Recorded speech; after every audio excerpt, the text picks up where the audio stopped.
Biz siz bilen ýagşylyk edenne Allah Taalam goldajokdyny, dünýäde kömek etjekdigini aýtdyk.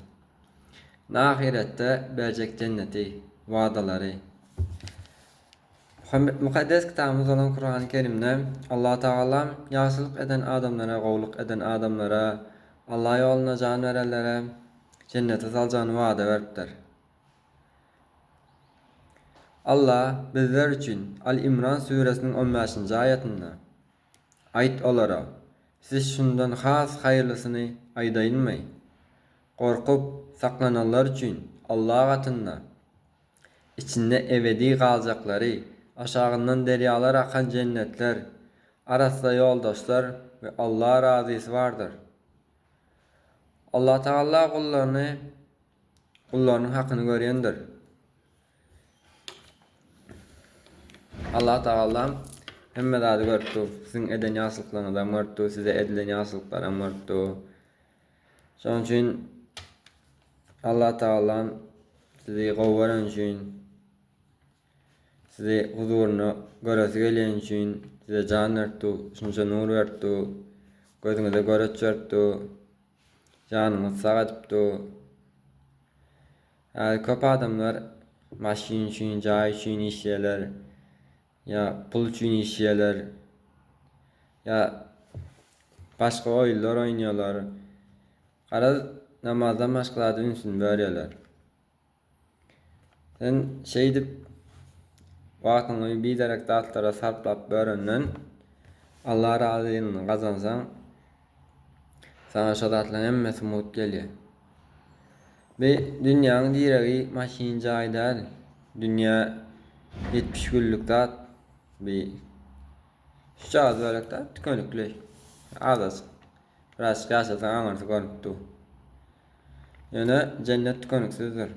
Allah'ın veren nimetleri, Allah'ın rahmeti tükeniksizdir.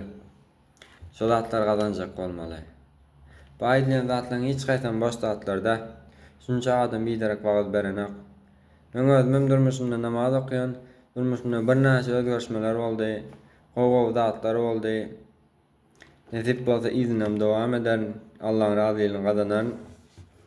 Ne Kur'an'a ýene bir bellek geçen ýeri Al-İmran suresi 198. ayet.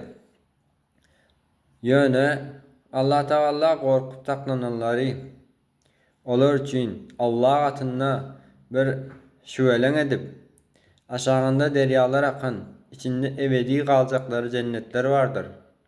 Ýagşylyk edýänler üçin Allah gatynda bolalar has haýyrlydyr.